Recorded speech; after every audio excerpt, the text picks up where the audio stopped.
Hello, everyone. Thank you for joining us for the session today. My name is Ray Dickinson. I'm a solutions architect serving ISV customers in Florida. One of those customers I'm very proud to introduce today is KnowBe4. Matthew Duran is the Director of Reliability Engineering. He's going to be presenting today on modern data pipelines in a SaaS architecture. I'd like to share a use case for you about moving to event streaming. This weekend in Florida, I was at home sitting on the couch, and I got an alert on my phone. This alert came from my weather app, free weather app, and it said, lightning has struck within 2 miles of your location. So I'm looking at this alert, and then I heard the thunder. So faster than 1 Mississippi, 2 Mississippi, 3 Mississippi, some system out there had detected lightning, and it was attached to an architecture like we're going to talk about today that delivered that alert to me before thunder arrived at the speed of sound. So if you think about this use case and what could you do for your customers to get information in their hands or in front of their eyeballs quickly, whether those customers are external customers or internal business decision makers who are managing a marketing campaign, a 6-7-figure marketing campaign, and they'd like to know within minutes how the campaign is going. So I'm proud to introduce Matt to you and hear about event streaming. Thank you. Hey guys. So today we're going to talk about event streaming using modern data pipelines in companies that have SaaS architecture, software as a service. Talk a little bit about the company I work for, talk about the problems that we were seeing with the way we had things designed, focusing a little bit on the well-architected framework in AWS and some of their pillars, and then talk about the system that we were starting with and what we moved to and kind of how we came to the decision to use the tech that we chose. So a little bit about KnowBe4. We're founded in 2010 in Tampa, Florida. We're an industry leader for security awareness training and phishing simulation. We're actually the world's largest platform for security awareness training combined with simulated phishing attacks. We have over 50,000 customers, and we've been consistently ranked as a best place to work in technology, place for women, for millennials, by Fortune magazine, and also in the Tampa Bay Top Workplaces survey. We've been number 1 or number 2 for the past 6 years. Love working for this company. We're doing really cool things. And I'm going to tell you about one of them here today. So we had this problem where we have this internal data warehouse, and it needs to have data fed into it. And we all know that relational databases have lots of stakeholders. You have always product and internal teams asking for queries to be run against that database. You also have external customers that want to see their data. They want to get reports out of your system. So we were just getting evaluated as a company, got our first $1 billion valuation, and we were a unicorn. And so my team, which has the best names in the company for our projects, came up with Project Unicorn. And this is what we thought we were building, something very majestic, out in the field. Little sunlight in the back, and this is actually what we ended up creating. And so we had basically designed something that would take this nightly snapshot, anonymize all of this data using a bunch of stuff that we didn't have to build ourselves. We're using snapshot export to S3, shipping that to this other account, and letting these guys kind of take and ingest this data to feed this internal data lake and data warehouse. And over time, that started to slow down a little bit. We were running it every night, and it started to hit 20, 23, 24 hours and step on itself. So now we went to every other day, and it's still out there a little bit. There's got a report or two that's still using some of that data, and now it's running about every third day, and it just kind of keeps getting slower and slower. So we set out to come up with a better solution for this. We were looking at the well-architected framework that AWS provides, and we kind of zeroed in on these 3 items. So stop guessing our capacity needs, drive our architecture using data, and then allow for evolutionary architectures. We wanted to build something that solved the current need that we had, refactor this unicorn mask horse, and then hopefully come up with something that we could actually use in other parts of the business, facing our customers, facing internal customers. And so we'll take a look at the old system. Like I said, a nightly job. It was running in ECS. Had to clone the entire database, so basically do a point-in-time restore, create a new database instance, anonymize 99.9% of data that had been anonymized already the day before.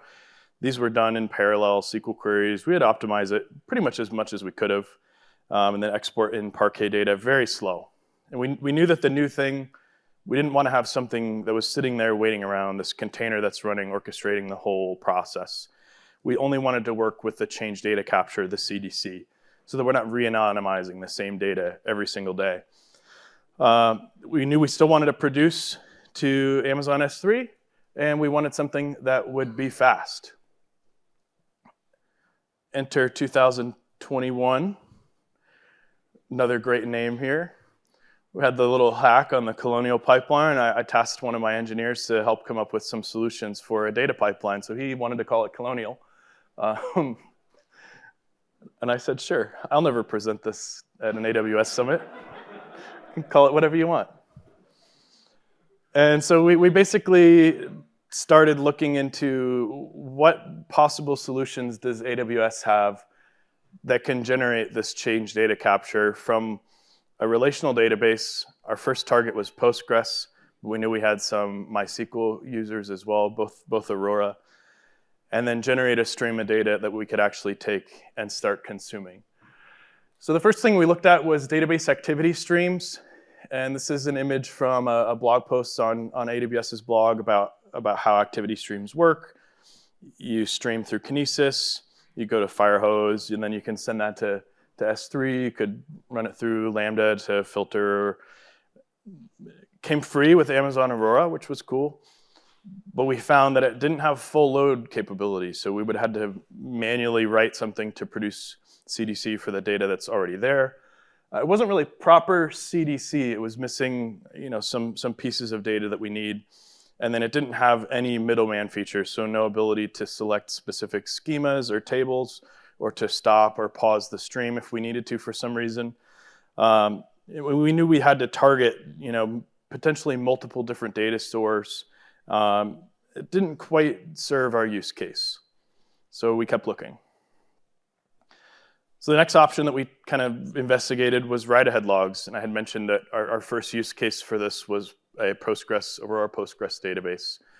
And these would have been pretty great. Basically taking the Postgres write-ahead logs, using a Lambda to push changes to some stream. Kinesis would work well. And then you can basically take those and consume the changes downstream. Again, I know these links are hard to see at the bottom here, but if you look for that on the blog, you'll see AWS's blog post about write-ahead logs. It was Postgres only, which was kind of the big downside to us. We wanted something that would work with multiple different data stores, MySQL and Postgres, potentially others in the future. And then delivery was only to CloudWatch, so we'd have to take and stream that from CloudWatch to our end goal, which was S3. So I called up my enterprise account team and said, we kind of have these two options. Maybe we can go with write-ahead logs for Postgres and solve our MySQL problem down the road. We engaged with a solutions architect on data streaming and event pipelines. And we were introduced to the database migration service, of all things, which I had always kind of seen as this tool for large enterprise customers with 10 or 20-year-old databases to take and get off of Oracle or Microsoft SQL into an open source database. And that really was found not to be the case at all. So you have all these different producers. DynamoDB we hadn't even considered in our scope. But then also Postgres and MySQL. Target a DMS database as the target. And then you can actually produce events off of what's being written to this database. And it's a native feature of DMS. So the DMS migration task is actually what produces these events. And I see a couple people taking pictures. This is also in a blog post about how to use the DMS service to stream change data to Kinesis. And it kind of gives you a bunch of different sources and targets. And so for us, this satisfied all of our requirements. It had full load capability. It gave us control to stop, start, pause the export task. It was a true CDC data, true change data capture. It had tons of options for selecting schema. You can filter by table.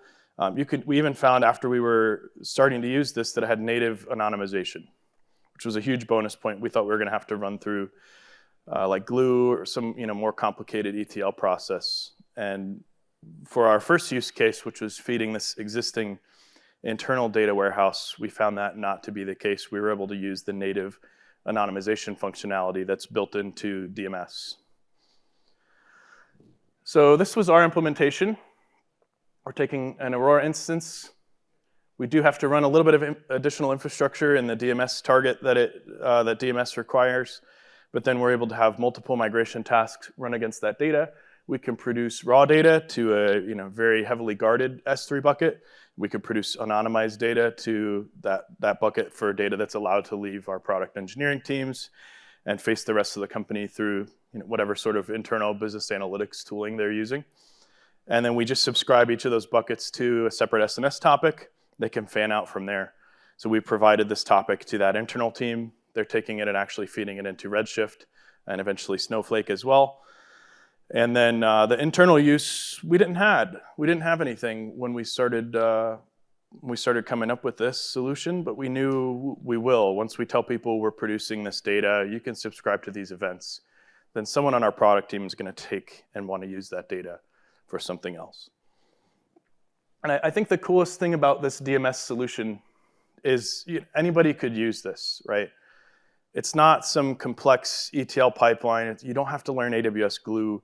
You don't have to make changes to your applications to produce events alongside writing to your database. All you have to do is the same thing you're already doing, write to your relational database. And it gives you a really nice kind of transitional infrastructure architecture to be able to spawn events from your existing workflows, produce a full load into whatever target for data warehousing or data lake you have. And we found it to be a pretty straightforward setup, and it was a big surprise when they had recommended DMS to us. So how's it going so far? We had a few minor issues with DDL causing the DMS task to fail, like when you add a column or even add a new table.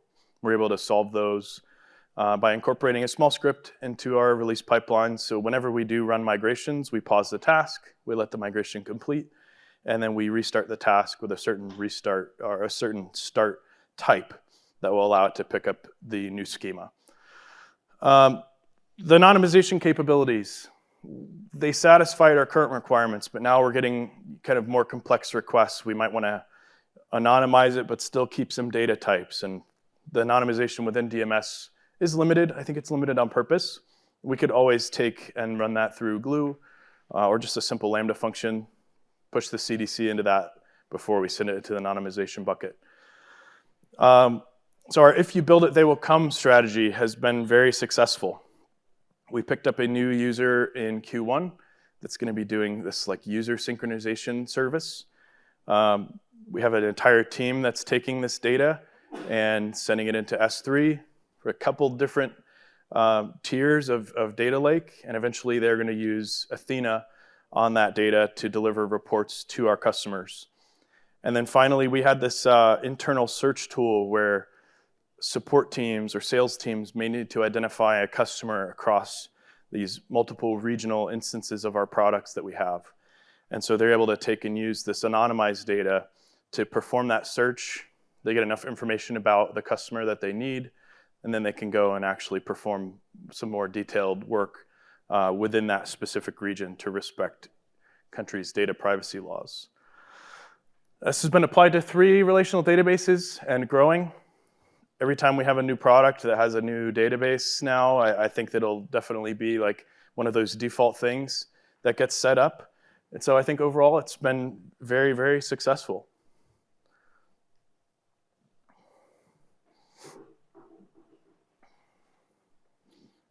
Thank you very much, Matt. If anyone has questions for Matt, I'll just ask a warm-up question. I'm wondering, so what's it like adding new consumers, new producers? Does the architecture support that flexibly? Yeah, so if I back up a couple slides here, since we're sending this data into S3 once, well, twice. We're sending raw data into one bucket and anonymized data into another. And we produce a single event into a single SNS topic for each of these buckets. And the addition of a new consumer is incredibly easy. Literally, all you have to do is add a new subscription to the topic. You can use Sns Subscription Filtering. So for that user sync example that I brought up, they are only interested in a very specific database table. So they're able to write a subscription filter, apply that to their subscription to the topic to just get data from that users table, and you're off to the races. With that, we'll open it up for any other questions. Yeah, right here in the front. What have you seen of the lag between a transaction on Aurora to be available? So the question was, what kind of lag have we seen between a transaction on the relational database and when it's written to S3? In the range of a couple minutes. I think it could be faster than that. It could be a few seconds, but it's not sub-second. If you're planning something that may have a 5 or 10 or even 15 to 30 second consumer, you probably want to actually generate those events within your application. I think for us, it's more for highly asynchronous processing. So if you're running a report, for an example on our platform might be who clicked on the phishing email most recently. And they run a report. If you're 5 minutes delayed on that, not so much of a big deal, right? Have you seen a problem with multi-JSON with 1 gigabyte limitation on the parsing of the transaction? Have I seen what? I'm sorry? There's a limitation of multi-JSON plugin of 1 gigabyte transactions. So if you have more than 1 gigabyte transaction on a database, just can't replicate. So the question was about write-ahead logs, right? So we're not actually using write-ahead logs, but that is the question was about the size of transactions for using WAL. And once we got into that and found that it didn't service all of our needs, we started using DMS instead. Behind the scenes for Postgres, maybe it does use write-ahead logs, but our transactions are not that big. Any other hands back there? Yeah, go ahead. I want to simplify this in my head. So normally DMS is used going from a non-AWS to a AWS database, right? And then you recommended to kind of turn it around. We're going actually from AWS database, and the consumer on the side is not even a database with the S3 bucket, but it allows you guys to output it, stream it that way, right? Yeah, so the question was basically normally DMS is used for migrating on-premise or non-AWS databases into something in RDS. And I think I had kind of the same question, like, this tool is not for us. We don't need to migrate this data. We have it in the database that we want it to be in. It still needs to work with our existing application. Why would we consider a database migration service as an event producer? So I think the biggest downside we've seen is just you have to run a DMS instance. You'll be running another relational database because DMS does have to fit that pattern where it takes data from one and puts it into another database. We don't look at that. We monitor it for some utilization metrics, CPU and memory, to make sure that it's within spec. We can run it multi-AZ if we'd like to, but incur additional costs there. But the ability for DMS to also generate these events is what allowed us to use that service. And compared to the other options that we looked at, it just had so many more features that we were willing to eat. The small cost really of one extra database. Some of these source databases are 12 and 24 extra large. And the replication target, the DMS target, is nowhere near that, maybe a 2x. It's not servicing any kind of reads at all. So it allowed us to keep that small and then ignore it. So we don't even really tell other engineers outside of our team that it exists. Gets a cost item on the budget, and we move on. Yeah, go ahead. How would you compare your cost profile with the new solution compared to the old, both from an operational, from labor, development, testing, and maintenance? Yeah, so how would we compare our cost profile from our old solution and our new one?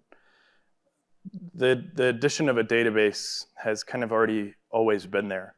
Our old solution was taking and doing a point-in-time restore and running this database and running anonymization queries on it that took over 24 hours. So during that period with the old Unicorn solution, we actually had to run 2 instances, one to service customers that need to run some reports against the anonymized data directly. Maybe they haven't migrated over to that internal platform yet.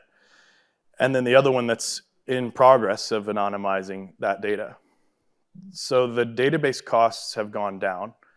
Then operational and development costs have also, I guess, gone up, but they've allowed us to do something that we could not do before.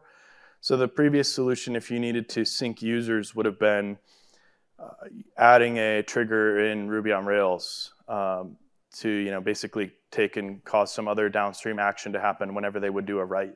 And now we're able to take what would have been something added to our application and put in a boundary.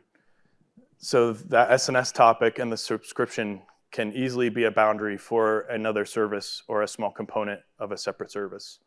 And in that regard, it's made things a lot easier.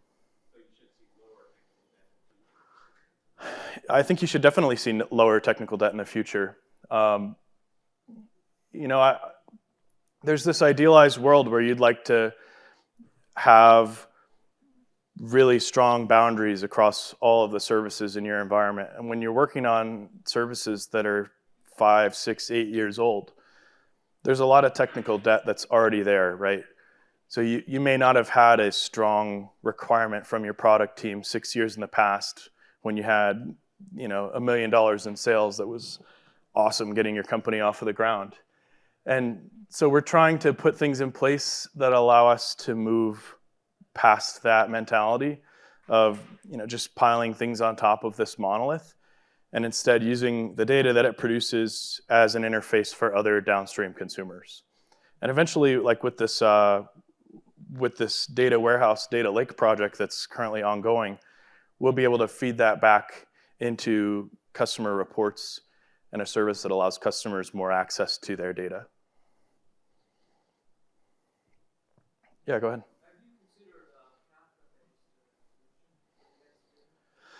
So have we considered Kafka-based solution for event streaming? I think we would use Kinesis streams before we look at some sort of open source tool. Our company is 100% within AWS, so I'm always going to focus on like the cloud native, AWS native solution first. I think Kinesis streams does use Kafka under the hood with some different kinds of limitations and things like that. Certainly an option. So especially if we have some really high throughput need, we could take and we could stream data into a Kinesis stream with a bunch of different shards instead of using SNS. I think we haven't seen a need for that, but we'll be able to find out fairly soon.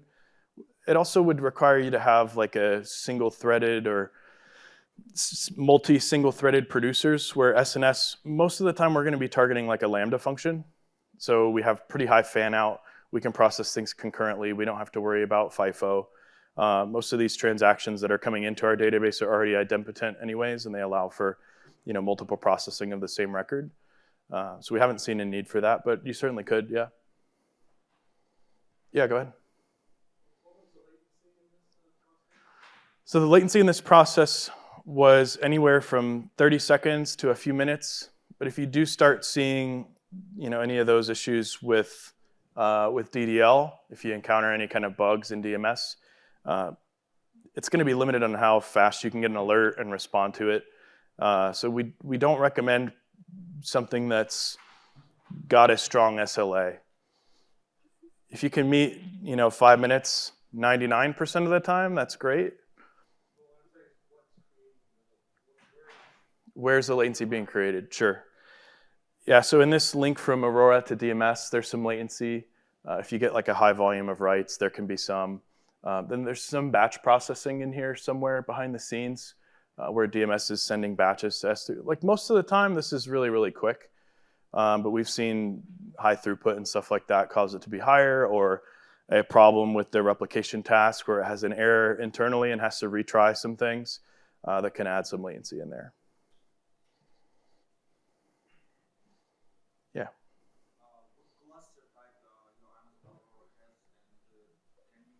any issues? Like, for example, it's multi-cluster environment, any specific version setup of DMS? So the question was, what type of clusters are we using within Aurora? So this is running in production and also in lower environments, development environments. In production, we have a reader and multiple writers, so they're across multiple availability zones. In development, we have just a single instance that serves reads and writes in some cases. In some cases, we have a more similar to production workload. We've seen a pretty proportional performance across the way. So development, we have a much smaller database. It's not getting and serving customer data, customer traffic. So we're able to use a smaller DMS instance as the target. Although it does have a lot of developers using like a single database for QA and testing and stuff like that. So it's not tiny. But then in production, it's like an order of magnitude smaller than our production cluster. If I remember correctly, that cluster is a 12x, and the DMS is either an extra large or a 2x, like R5 or R6G or something like that.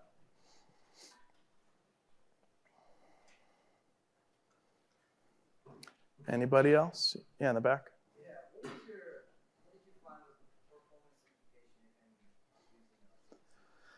and So what was the performance implication of adding the DMS migration task? Very, very minimal. It did take a while, and we've had to do full loads a couple times.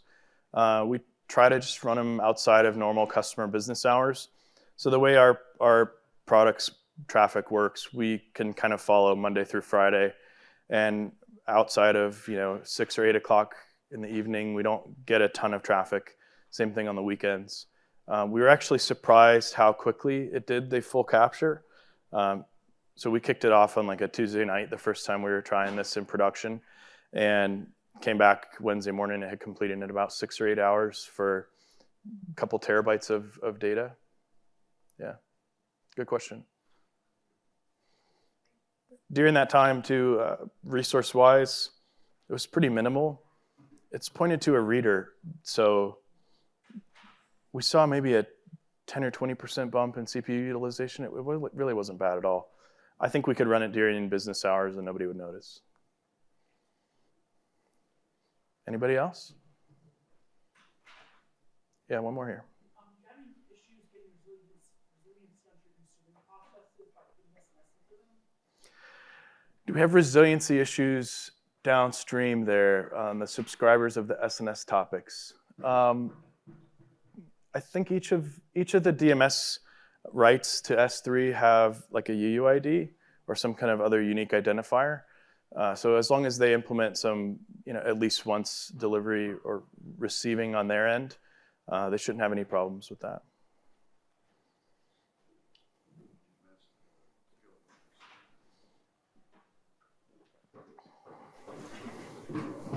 Thanks, everyone. I'd like to invite you to check out Skill Builder. There's over 500 on-demand training from beginner to advanced learners, multiple languages.